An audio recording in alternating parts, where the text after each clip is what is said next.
Hello दोस्तों, आप सभी का स्वागत है हमारे YouTube channel SSA teaching line पे। दोस्तों, आज का टॉपिक हम लोग देखेंगे। यह जो टॉपिक है विकास की अवस्थाएं, जो कि एग्जाम में यहाँ से प्रश्न हमेशा बनते हैं, जिसमें हम लोग शैशवावस्था, बाल्यावस्था, किशोरावस्था के बारे में हम लोग क्वेश्चन देखेंगे और इसमें क्वेश्चनों की संख्या पूरे जो है 90 क्वेश्चन हम लोग आज देखेंगे। तो चलिए स्टार्ट करते हैं हम लोग। यह प्रश्न एग्जाम में जरूर आने की संभावना रहेगी।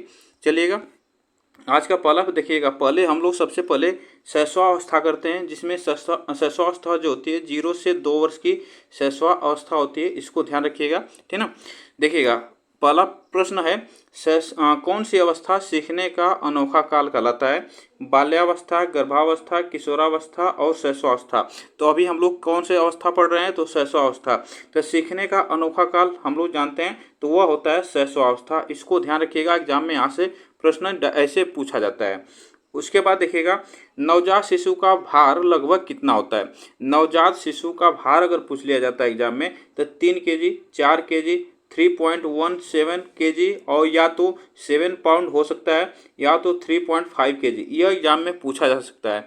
तो इसको याद रखना, यहाँ से जो वजन पूछा जाता है, ठीक ना, लगभग भार में जो ये पूछ लिया जाता है, तो यह पाउंड में भी पूछा जाता है। तो इसको भी ध्यान रखिएगा। आगे चलते हैं। देखिएगा, 6 वर्ष तक मस्तिष्क का वजन होता है। 6 वर्ष तक जो बच्चे का मस्तिष्क होता है उसका वजन पूछा जाता है, तो वह कितना होता है? तो इसको याद रखना, उसका मस्तिष्क का वजन जो होता है 1 पॉइंट, यहाँ पे देखिएगा पूरा 1 केजी 250 ग्राम का होता है पूरा मस्तिष्क का भार। इसको भी ध्यान रखिएगा। आगे चलते हैं। देखिएगा, कितने वर्ष में सभी दूध के दांत निकल जाते हैं? तो कितने वर्ष में सभी दूध के दांत निकल जाते हैं? तो यह आपको याद रखना, 1 वर्ष में जो है दूध के दांत जो है पूरे निकल जाते हैं। इसको भी ध्यान रखिएगा। यह शैशवावस्था में सभी दांत जो है 1 वर्ष में निकल जाते हैं।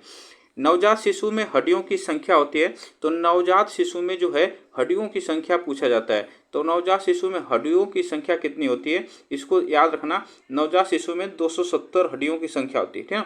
नवजात शिशु में 270 हड्डियों की संख्या होती है, ये भी आपको याद रखना है। चलिएगा, स्व प्रेम की भावना का विकास होता है। बच्चा स्व प्रेम, अपने जो माता पिता है, अपने आसपास के जो लोग होते हैं, वह मम्मी पापा भाई बहन को ही पहचानता है। तो वह किस में पहचानता है? तो इसको ध्यान रखिएगा, वह शैशवावस्था में वह स्व प्रेम की भावना रहती है। इसमें आपको ध्यान रखना है। वह दूसरों के पास जल्दी नहीं जाता है, दूसरे से लगाव नहीं रखेगा, वह सिर्फ अपने घर वालों से ही ज़्यादातर लगाव रखता है। तो वह स्व प्रेम की भावना शैशवावस्था में हो जाती है। उसके बाद देखिएगा, वैलेंटाइन डे ने किस अवस्था को सीखने का अनोखा काल कहा है? तो इसको ध्यान रखिएगा, किसने कहा है सीखने का अनोखा काल? तो एग्जाम में पूछा जाएगा, इसको ध्यान रखिएगा, शैशवावस्था को सीखने का अनोखा काल कहा है, ठीक ना। आगे चलते हैं। देखिएगा, नेक्स्ट क्वेश्चन पे, हड्डियों में कौन से तत्व पाए जाते हैं? हड्डियों में कौन से तत्व पाए जाते हैं? इसको ध्यान रखिएगा। हड्डियों में आप याद रखना, हड्डियों में कैल्शियम पाई जाती है, ठीक ना। कैल्शियम, फास्फोरस और खनिज तत्व पाए जाते हैं। इसको ध्यान रखिए, कैल्शियम, फास्फोरस और खनिज तत्व जो है हड्डियों में पाए जाते हैं। आगे चलते हैं। नेक्स्ट देखिएगा, जन्म के समय शिशु की धड़कन रहती है।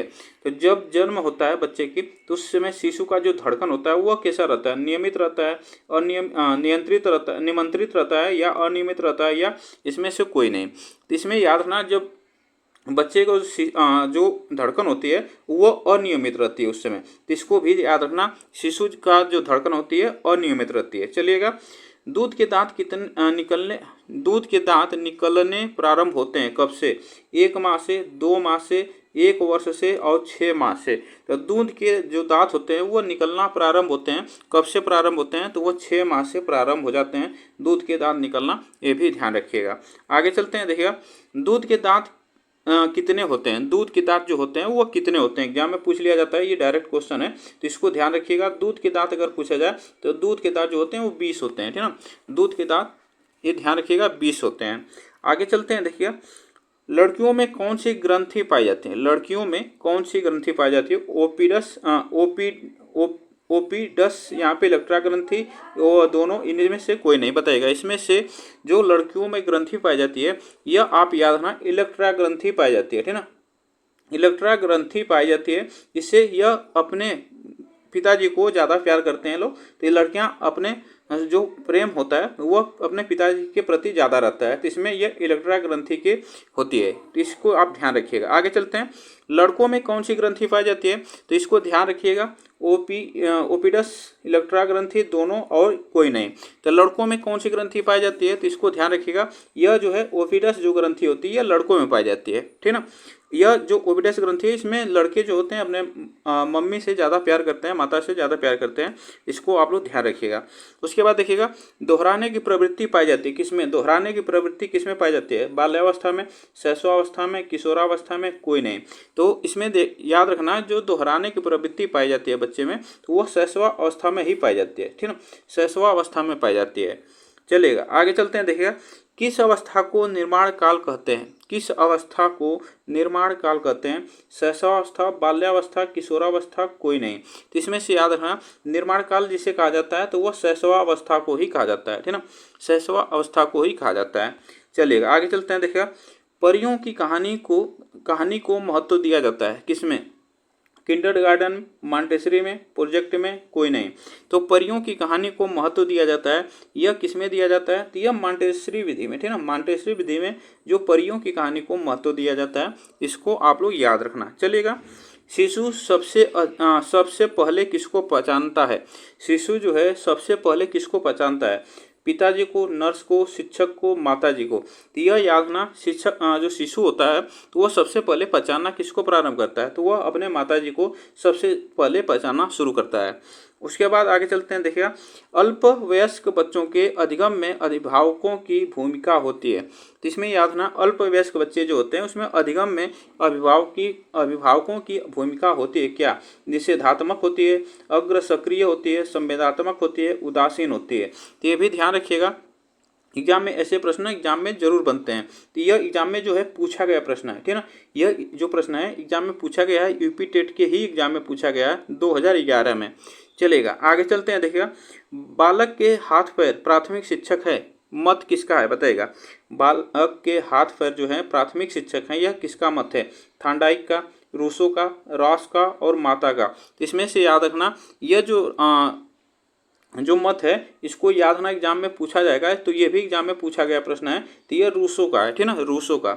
आगे चलते हैं, देखिए, 3 से 6 वर्ष की अवस्था में बालक अर्ध स्वप्न की स्थिति में रहता है, मत है में रहता है, किसके बताएगा, यह किसने कहा है, यह बताएगा थांडाइक ने, रूसो ने, रॉस ने और B.N. झा ने। 3 से 6 वर्ष की अवस्था में बालक जो रहता है अर्ध स्वप्न की स्थिति में रहता है, तो यह किसका मत है, तो यह थांडाइक का मत है, ठीक ना, थांडाइक का। चलेगा आगे चलते हैं, देखिएगा, नवजात शिशु के मस्तिष्क का वजन होता है, नवजात शिशु के मस्तिष्क का वजन पूछा जाएगा, तो यह एग्जाम में पूछ लिया जाता है डायरेक्ट। इसको याद रखना, जो वजन होता है मस्तिष्क का तो वो 350 ग्राम होता है, कितना होता है, 350 ग्राम का होता है। आगे चलते हैं, शैशवावस्था में पूर्ण मस्तिष्क का कितना प्रतिशत तैयार होता है, शैशवावस्था में जो होता है पूर्ण मस्तिष्क जो होता है उसका कितना प्रतिशत तैयार होता है, 85%, 90%, 95%, 250%। इसमें याद रखना, एग्जाम में पूछा जाएगा तो इसको याद रखना 90% तैयार रहता है, ठीक ना, इतनी बातें ध्यान रखिएगा। आगे चलते हैं, देखिए, कितने वर्ष का बच्चा सार्थक शब्दों का प्रयोग करने लगता है, कितने वर्ष का बच्चा है जो सार्थक शब्दों का प्रयोग करने लगता है, ये भी आपको बताना है। तो इसमें याद रखना, 3 वर्ष का बच्चा जो है वो सार्थक शब्द का प्रयोग करने लगता है, यह भी ध्यान रखिएगा, ठीक है। चलिएगा आगे चलते हैं, देखिएगा, काम की भावना तीव्र लेकिन क्रियाशील नहीं, किस अवस्था की विशेषता है। देखिए, काम की भावना रहती है तीव्र लेकिन क्रियाशील नहीं रहता है, वह आपको याद रखना किस अवस्था में होता है, एग्जाम में पूछ लिया जाता है, तो वह शैशवावस्था में होता है, ठीक ना, शैशवावस्था में होता है। नेक्स्ट चलते हैं, देखिएगा, शैशवा अवस्था में संवेग होता है कैसा, शैशवा अवस्था में संवेग कैसा होता है, धीमी होता है, मंद होता है, गतिशील होता है, चंचल होता है। तो शैशवा अवस्था में जो संवेग होता है बच्चे का वह याद रखना वो चंचल होता है ना, कैसा होता है, चंचल होता है, तो इसको ध्यान रखिएगा।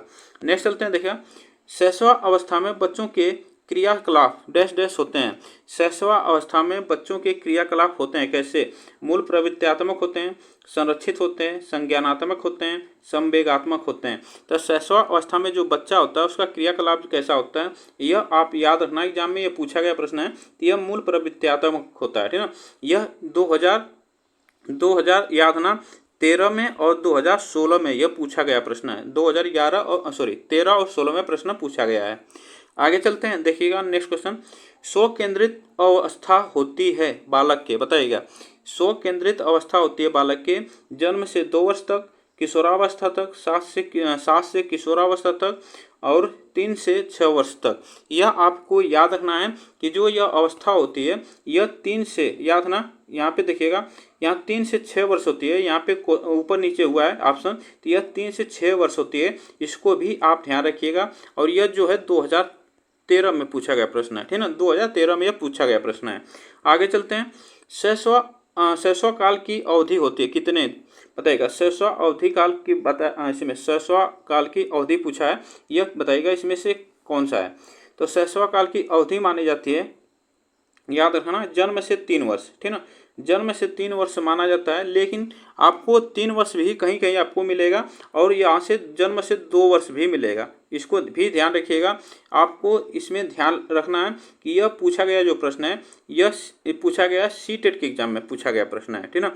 यह सीटेट के एग्जाम में 2015 में पूछा गया है, तो इसको भी आपको याद रखना है। जन्म से 2 वर्ष माना जाता है, यहाँ पे 3 वर्ष ऑप्शन लगाया गया है पहले जो आयोग द्वारा, तो इसको भी आप ध्यान रखिएगा।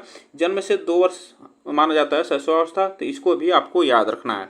चलेगा, आगे चलते हैं। देखा, बालक की प्रथम पाठशाला है, बताइएगा। बालक की प्रथम पाठशाला क्या होता है, परिवार होता है, समाज होता है, गांव होता है, विद्यालय होता है। तो बालक का जो प्रथम जो पाठशाला होता है उसका परिवार होता है, ठीक है ना, वह सबसे पहले उसकी पाठशाला जो होती है परिवार होता है। चलेगा, आगे चलते हैं। देखिए, खिलौने की आयु कहा जाता है, खिलौने की आयु कहा जाता है, तो इसको भी आप याद रखना, यह 2011 में पूछा गया प्रश्न है, ठीक है ना। खिलौने की आयु कहा जाता है किसे, पूर्व बाल्यावस्था जो उसे 6 वर्ष होती है, उत्तर बाल्यावस्था, शैशवावस्था को, इनमें से कोई नहीं। तो खिलौने की आयु की बात करते हैं, इसमें याद रखना यह पूर्व बाल्यावस्था होता है, ठीक है ना, पूर्व बाल्यावस्था, इसको भी आपको ध्यान रखना है।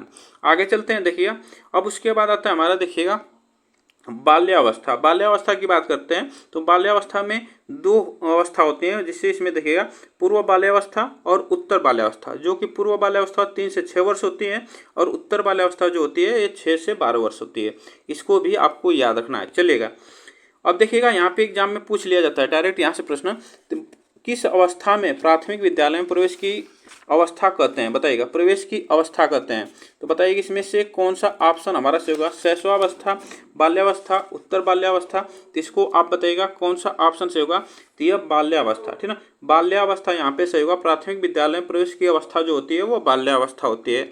नेक्स्ट चलते हैं। देखिएगा, बाल्यावस्था संवेगात्मक विकास का अनोखा काल है, यह मत किसका है। तो बाल्यावस्था जो है संवेगात्मक विकास का अनोखा काल किसने कहा है, तो यह आप इसको याद रखना, यह कोल एंड ब्रूस ने कहा है, ठीक है ना, कोल एंड ब्रूस ने कहा है। चलेगा, नेक्स्ट चलते हैं। खेलों के माध्यम से बालक अपने भावी जीवन की तैयारी करता है, यह मत किसका है। तो खेलों के माध्यम से बालक अपने भावी जीवन की तैयारी करता है, यह किसका मत है, तो ये भी ध्यान रखिएगा, कार्ल एंड ब्रूस का है, ठीक है ना, कार्ल एंड ब्रूस का है, इसको आपको याद रखना है, कार्ल एंड ब्रूस का है। नेक्स्ट चलते हैं। बालक को आनंद प्रदान करने वाली सरल कहानियों द्वारा नैतिक शिक्षा दी जानी चाहिए, यह मत किसका है, जेपी गिलफोर्ड का है, कोलसैनिक का है, जीन पियाजे का है, कोहलबर का है।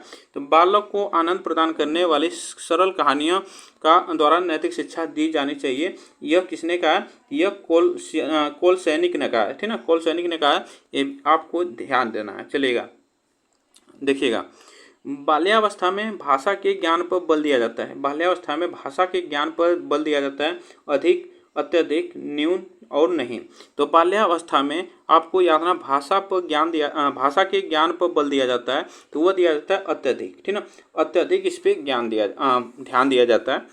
आगे चलते हैं। देखिए, बाल्यावस्था में रचनात्मक कार्यों पर बल दिया जाता है, दिया जाना चाहिए। बाल्यावस्था में जो रचनात्मक कार्य पर बल देना चाहिए, अधिक ध्यान देना चाहिए, अत्यधिक बल नहीं देना चाहिए, न्यून ध्यान देना चाहिए, दिया जाना चाहिए। इसमें से बताइएगा कौन सा ऑप्शन यहाँ पे सही होगा। इसको याद रखना, यहाँ पे अत्यधिक बल नहीं देना चाहिए, इसको आप ध्यान रखिएगा, एग्जाम में ऐसे प्रश्न बन सकते हैं। चलेगा, किस अवस्था में क्रिया और खेल के आधार पर शिक्षा दी जानी चाहिए? तो किस अवस्था में क्रिया और खेल के आधार पर शिक्षा दी जानी चाहिए? तो यह बताइएगा शैशवावस्था, उत्तर बाल्यावस्था, बाल्यावस्था, किशोरावस्था। तो किस अवस्था में क्रिया और खेल के आधार पर शिक्षा दी जानी चाहिए? तो यह आप याद रखना, वह बाल्यावस्था, ठीक ना, बाल्यावस्था ऑप्शन यहाँ पे सही होगा। नेक्स्ट चलते हैं, देखिएगा क्रिया तथा खेल पर आधारित शिक्षा व्यवस्था है, बताइएगा इसमें से बताइएगा क्रिया तथा खेल पर आधारित शिक्षा व्यवस्था यह होती है कैसी? यह उपरोक्त सभी होगी, किंडरगार्टन, मॉन्टेसरी दोनों, बेसिक शिक्षा, प्रोजेक्ट और डाल्टन, यह सभी इसमें ऑप्शन हमारा सही होगा। इसको आपको याद रखना है। चलिएगा बाल्यावस्था में हड्डियों की संख्या कितनी होती है? तो बाल्यावस्था में हड्डियों की संख्या आपसे पूछा जाएगा, तो कितनी होती है बाल्यावस्था में, बताइएगा इसमें से हड्डियों की संख्या एग्जाम में। तो यह याद रखना, बाल्यावस्था में जो हड्डियों की संख्या होती है यह 350 यहाँ पे माना गया है। ये आप लोग बताइएगा इसमें कितनी होती है, ठीक ना। शैशवावस्था में 270 थी, ठीक ना, 270 थी, इसको भी आप याद रखना, 270 थी। और यहाँ पे बाल्यावस्था में पूछा है तो ये 350, इसको बताइएगा। एक मिनट, इसको हम थोड़ा सा जांच करके बताते हैं अभी, एक मिनट थोड़ा सा इसको आप ध्यान रखिएगा। जो बाल्यावस्था में हड्डियों की संख्या होती है वो 270 से, याद ना, 270 से 300 के बीच होती है, ठीक ना, 270 से 300 के बीच हड्डियों की संख्या होती है। यह जो ऑप्शन इसमें लगाया गया है यह गलत ऑप्शन लगाया गया, तो इसको आप लोग ध्यान रखिएगा। यहाँ पे हम लगा सकते हैं, यहाँ पे 270 लगा सकते हैं, तो इसको आपको याद रखना है। चलिएगा आगे चलते हैं। देखिए बाल्यावस्था में अस्थायी दांत होते हैं, बाल्यावस्था में अस्थायी दांत अगर पूछा जाए वह कितने होते हैं? इसमें याद रखना, बाल्यावस्था में जो अस्थायी दांत होते हैं वह 27 हो जाते हैं, ठीक ना, इसको ध्यान रखिएगा, अस्थायी दांत 27 होते हैं। परिपाक काल जिसे बताइएगा, परिपाक काल जो है यह कौन सा काल है? तो परिपाक काल का मतलब यहाँ पे उत्तर बाल्यावस्था, इसको याद रखना, उत्तर बाल्यावस्था, उत्तर बाल्यावस्था को ही परिपाक काल कहा जाता है। यह इसमें पूछा है, इसमें कितने वर्ष का होता है उत्तर बाल्यावस्था में परिपाक काल? तो इसको ध्यान रखिएगा, उत्तर बाल्यावस्था में परिपाक काल पूछा है तो इसमें याद रखना कितना होता है? 6 से 12 वर्ष, ठीक ना, 6 से 12 वर्ष होना चाहिए। तो इसमें याद रखना 6 से 12 वर्ष यहाँ पे होना चाहिए, तो इसको याद रखना 6 से 12 वर्ष हम लगाएंगे यहाँ पे, तो ऑप्शन यहाँ पे हमारा सी सही होगा। चलिएगा उत्तर बाल्यावस्था काल समय होता है, बताइएगा उत्तर बाल्यावस्था का काल, इसमें से बताइएगा कौन सा ऑप्शन सही होगा? यहाँ पे उत्तर बाल्यावस्था की बात कर रहा है, यहाँ पे थोड़ा सा, हाँ यहाँ पे उत्तर बाल्यावस्था की बात कर रहा है, यहाँ पे उत्तर बाल्यावस्था नहीं, यहाँ पे पूर्व बाल्यावस्था होना चाहिए, यहाँ पे पूर्व बाल्यावस्था होना चाहिए, जो कि इसमें जो इसके जो ऑप्शन है इसमें कोई मैच नहीं कर रहा है। यहाँ पे इसका होना चाहिए 3 से 6 वर्ष, ठीक ना, 3 से 6 वर्ष होना चाहिए, इसको याद रखना, पूर्व बाल्यावस्था यहाँ पे होना चाहिए, सॉरी। चलिए यहाँ पे थोड़ा सा, एक मिनट, हाँ चलिएगा, पूर्व बाल्यावस्था होना चाहिए, इसको आप ध्यान रखिएगा। एक मिनट चलिएगा, यहाँ पे देखिएगा क्वेश्चन थोड़ा सा ऊपर नीचे हो गए हैं, तो एक मिनट इसको आप ध्यान, एक मिनट थोड़ा सा क्वेश्चन ऊपर नीचे हो गए हैं, एक मिनट थोड़ा सा देखिएगा। हाँ बाल्यावस्था, एक मिनट,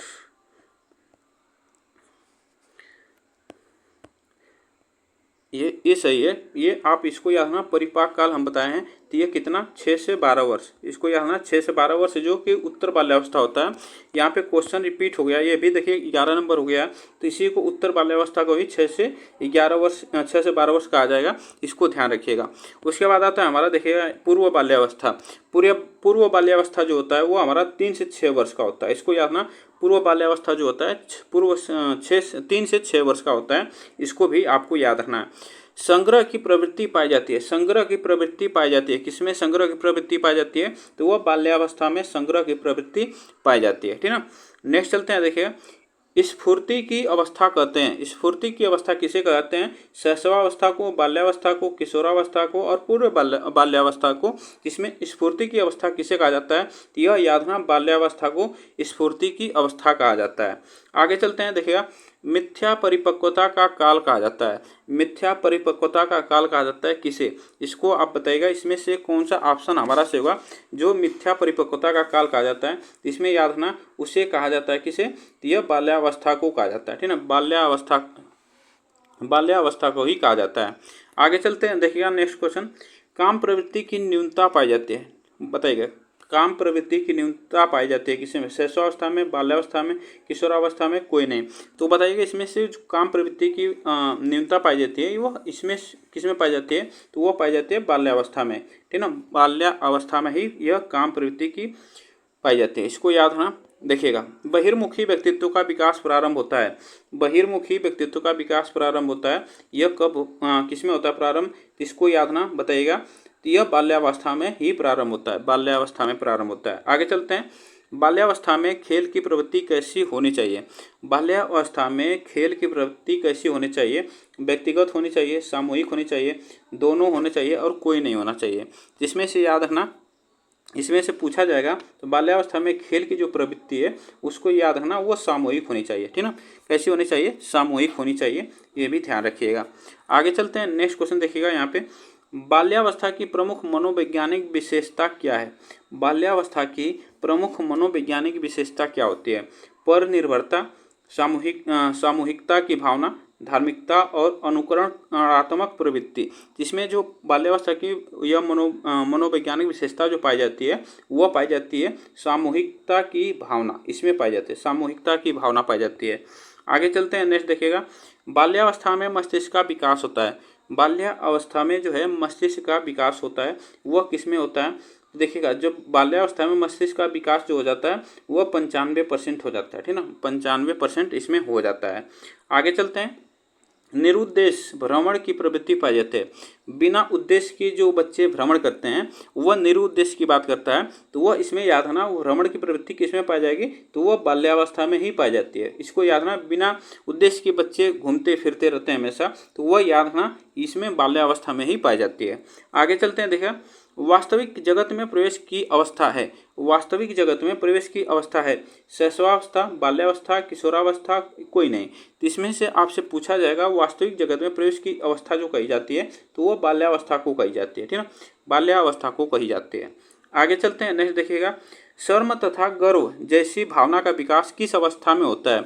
शर्म तथा गर्व जैसी भावना का विकास किस अवस्था में हो जाता है, इसको आप याद रखना। यह एग्जाम में पूछा गया प्रश्न है 2011 के, तो इसमें याद रखना यह जो है बाल्यावस्था में, ठीक है ना, बाल्यावस्था में हो जाता है। चलिएगा आगे चलते हैं। नेक्स्ट देखिएगा, बालक का सामाजिक विकास प्रभावित होता है किससे।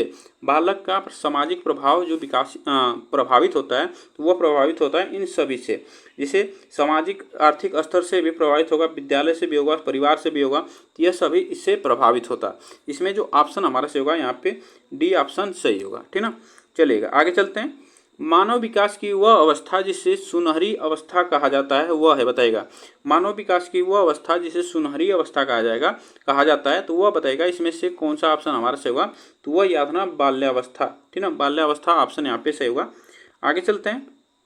निम्नलिखित में से कौन प्राथमिक सामाजिकरण माध्यम है।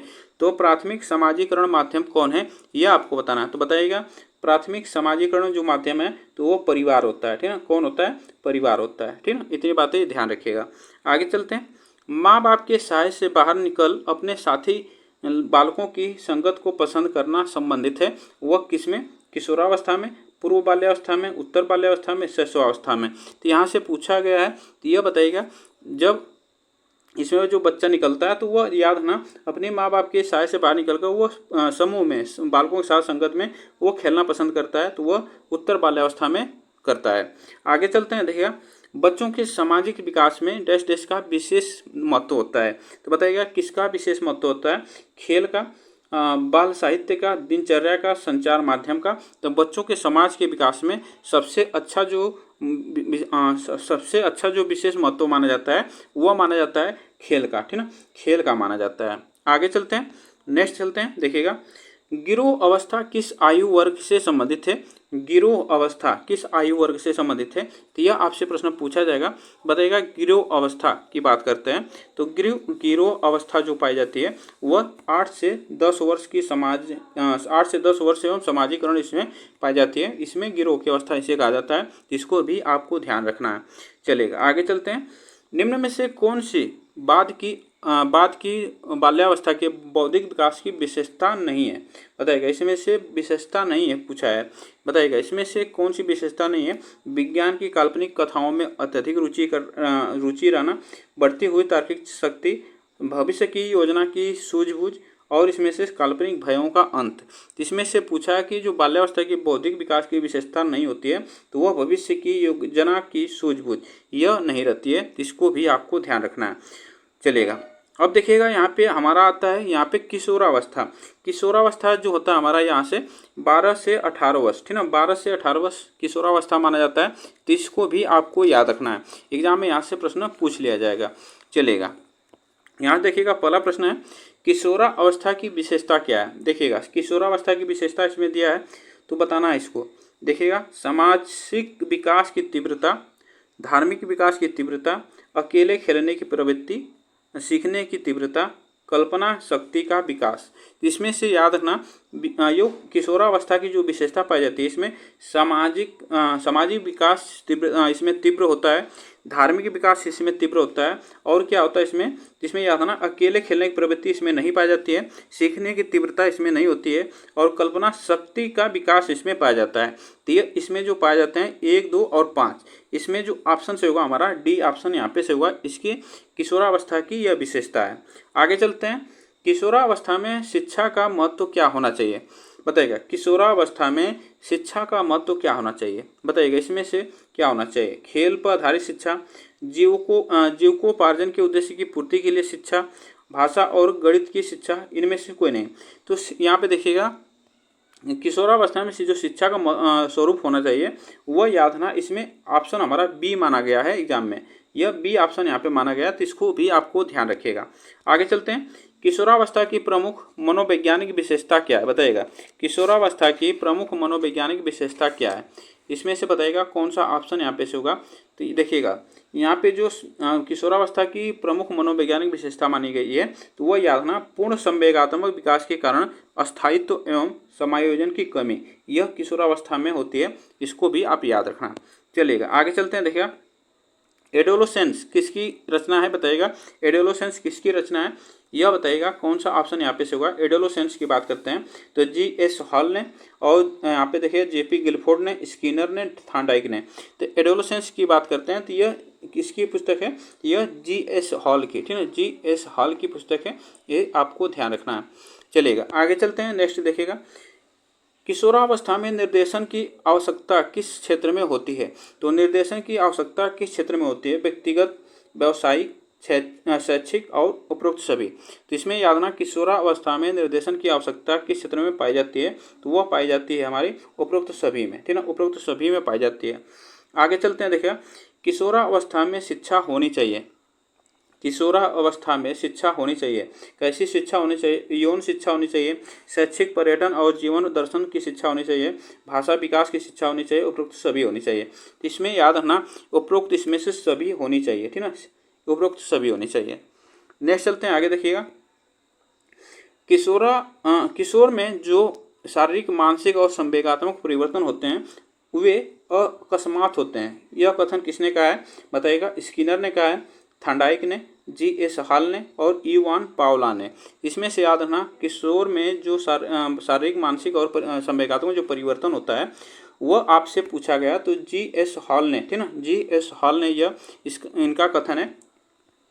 एग्जाम में यह ऐसे डायरेक्ट एग्जाम में पूछ लिया जाता है। चलेगा किशोरावस्था में हृदय 1 मिनट में लगभग कितनी बार धड़कता है। तो किशोरावस्था में हृदय 1 मिनट में कितनी बार धड़कता है, तो वह धड़कता है 72 बार, ठीक ना, 72 बार धड़कता है।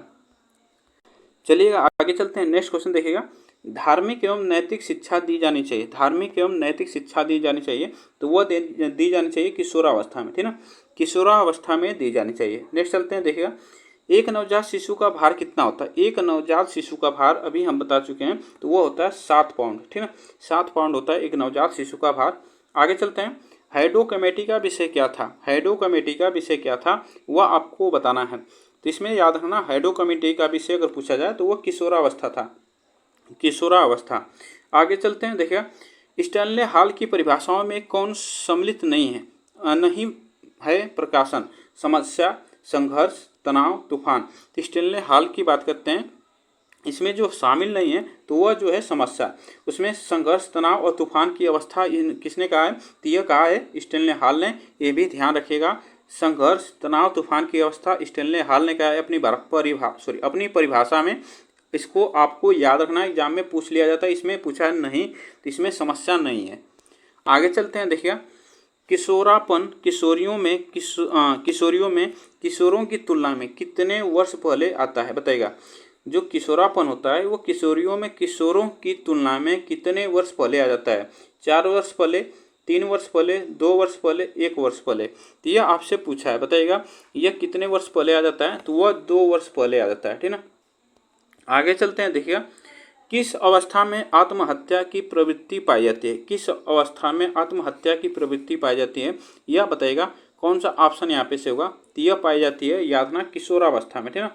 यहाँ पे किशोरावस्था में पाई जाती है, ठीक ना, किशोरावस्था में। आगे चलते हैं, देखिए किस अवस्था में स्वाभिमान के गुण का विकास होता है? स्वाभिमान के गुण का विकास होता है, इसमें बताइएगा स्वाभिमान के गुण का विकास जो होता है वह किशोरावस्था में ही होता है।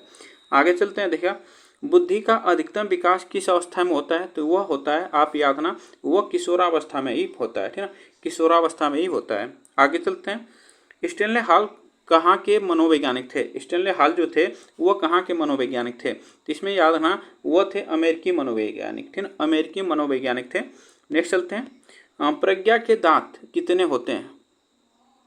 प्रज्ञा के दांत कितने होंगे, इसमें से बताइएगा प्रज्ञा के दांत कितने हो गए? तो इसमें याद है 4, ठीक ना, 4 होते हैं, इसमें से आपको ध्यान रखना है। आगे चलते हैं, देखिए 1 मिनट, यहाँ पे जो यह प्रज्ञा के दांत की बात करते हैं तो यहाँ पे थोड़ा सा हम इसको डिस्क्राइब करेंगे, इसको थोड़ा सा समझेंगे। तो इसको आप ध्यान रखिएगा, ये प्रज्ञा के जो दांत पूछा गया, तो यह पूछा गया कि यह दांत जो है, यह यहाँ पे जो प्रश्न पूछा गया तो इसमें याद रखना ये 4 प्रकार के जो दांत पाए जाते हैं उसकी बात हम लोग यहाँ पे कर रहे हैं। तो ये 4 प्रकार के इसमें दांत पाए जाते हैं, इसको आप ध्यान रखिएगा, ठीक है ना। इसमें जो दांत पाए जाते हैं वो कृंतक दांत पाए जाते हैं, रदनक पाए जाते हैं, अग्रचवर्णक दांत पाए जाते हैं और इसमें चवर्णक दांत पाए जाते हैं। तो वह 4 प्रकार के पाए जाते हैं, तो यही इसमें हमसे बात की गई है। आगे चलते हैं, देखिए मांसपेशियों का अधिकतम विकास किस अवस्था में होता है? तो मांसपेशियों का अधिकतम जो विकास होता है यह किस अवस्था में होता है, यह आप ध्यान रखिएगा, वह किशोरावस्था में, ठीक है ना, किशोरावस्था में होता है। आगे चलते हैं, पूर्ण मस्तिष्क का विकास होता है, पूर्ण मस्तिष्क का विकास हो जाता है कितनी वर्ष में? 17 वर्ष में, 16 वर्ष में, 15 वर्ष में, कोई नहीं। तो यह याद रखना, जो पूर्ण मस्तिष्क का विकास हो जाता है वो 16 वर्ष में हो जाता है। आगे चलते हैं, देखिए किशोर ही वर्तमान की शक्ति है और भावी आशा को प्रस्तुत करता है, यह मत किसका है? तो बताइएगा यह मत किसका है? तो एग्जाम में पूछ लिया जाएगा। तो यह याद रखना, यह मत जो है क्रो एंड क्रो का है, ठीक है ना, क्रो एंड क्रो का यह मत है। आगे चलते हैं, नेक्स्ट देखिएगा, किशोरावस्था में समानता और विभिन्नता दोनों गुण पाए जाते हैं, यह किसने कहा है? तो यह किशोरावस्था में समानता और विभिन्नता दोनों गुण पाए जाते हैं, यह किसने कहा है? ये भी ध्यान रखिएगा, एग्जाम में पूछा जाएगा। तो यह बैलेंटाइन ने, ठीक है ना, बैलेंटाइन ने यह कहा है। आगे चलते हैं, नेक्स्ट देखिएगा, किशोरावस्था में मांसपेशियां शरीर का कितना प्रतिशत होती हैं? तो किशोरावस्था में जो मांसपेशियां होती हैं वह शरीर का कितना प्रतिशत होती हैं? तो ये ध्यान रखिएगा, वो 45%, ठीक है ना, 45% होती हैं। आगे चलते हैं, किशोरावस्था शैशवावस्था की पुनरावृत्ति है, यह मत किसका है? यह किसने कहा है कि जो शैशवावस्था है वो किशोरावस्था है वह शैशवावस्था की पुनरावृत्ति है, यह किसने कहा है? तो यह आप ध्यान रखिएगा, वो कहा है रॉस ने, ठीक है ना, रॉस ने कहा है। एग्जाम में पूछ लिया जाते हैं, ये परिभाषा आपको याद रखना होगा, एग्जाम में ये पूछे जाते हैं। चलेगा, मासिक धर्म प्रारंभ हो जाता है, ठीक है, बताइएगा मासिक धर्म जो बालिकाएं होती हैं उनमें प्रारंभ हो जाता है, वो कितने वर्ष से प्रारंभ हो जाता है? तो इसको ध्यान रखिएगा, वो 15 वर्ष से, ठीक ना, 15 वर्ष से यह मासिक धर्म प्रारंभ हो जाता है। आगे चलते हैं, देखिएगा विद्रोह की भावना की प्रवृत्ति निम्न में से किस अवस्था से प्रारंभ होती है? अवस्था से संबंधित है। विद्रोह की भावना की प्रवृत्ति किस अवस्था से संबंधित है? तो इसको भी आप ध्यान रखिएगा, यह 2017 के एग्जाम में पूछा गया प्रश्न, 2017 के एग्जाम में पूछा गया प्रश्न है। विद्रोह की भावना की बात करते हैं तो यह पूर्व किशोरावस्था में, ठीक है, पूर्व किशोरावस्था में यह होता है। आगे चलते हैं, नेक्स्ट देखिएगा, 12 से 16 वर्ष के बच्चों के लिए हिंदी में डॉक्टर एस जलोटा ने कौन सा प्रशिक्षण प्रतिपादित किया? तो 12 से 16 वर्ष के बच्चों के लिए एस जलोटा की बात करते हैं तो यह प्रशिक्षण प्रतिपादित किया। इसका नाम जो था आप याद रखना, उसका नाम था साधारण मानसिक योग्यता परीक्षण, उसका नाम था साधारण मानसिक योग्यता परीक्षण, चलेगा, जो कि यह 2017 के एग्जाम में पूछा है। हाल का सिद्धांत निम्न में से किसकी व्याख्या करता है? बताइएगा, हाल का सिद्धांत की बात करते हैं, यह किसका व्याख्या करता है ये बताइएगा। इसमें याद रखना, यह व्याख्या करता है किशोरों का मनोविज्ञान, ठीक है, किशोरों का मनोविज्ञान, यह सिद्धांत इनका व्याख्या करता है। आगे चलते हैं, 14 वर्षीय देविका अपने आप में पृथक स्वनियंत्रित व्यक्ति की भावना को विकसित करने का प्रयास कर रही है। वह विकसित कर रही है क्या? नियमों के प्रति घृणा, स्वायत्तता, किशोरा व्यवस्था, अखनपन और परिपक्वता। तो इसमें याद रखना, वह जो कर रही है, एग्जाम में पूछा जाता है तो वो स्वायत्तता, ठीक ना, स्वायत्तता की बात कर रहा है यहाँ पे, वह विकसित कर रही है। इसको भी आप ध्यान रखिएगा। आगे चलते हैं। देखिए, किशोर जो डैश डैश का अनुभव कर सकते हैं, जीवन के बारे में परितृप्ति के भाव, दुश्चित्ता और स्वयं से सरोकार, आत्मसिद्धि के भाव, बचपन में किए गए अपराधों के प्रति डर के भाव। यह आप याद रखना, यहाँ से जो ऑप्शन से होगा दुश्चित्ता और स्वयं से सरोकार की भावना की बात करता है यहाँ पे। तो एग्जाम में ये भी पूछा गया है सीटेट के, तो यह आप ध्यान रखिएगा। यह हम लोग पूरे 90 क्वेश्चन कर लिए हैं। आप बताइएगा यह प्रश्न कैसे लगे। वीडियो को लाइक शेयर आप लोग जरूर कर दीजिएगा। तब तक के लिए थैंक यू सो मच। आप सभी को फिर मिलेंगे नेक्स्ट वीडियो में।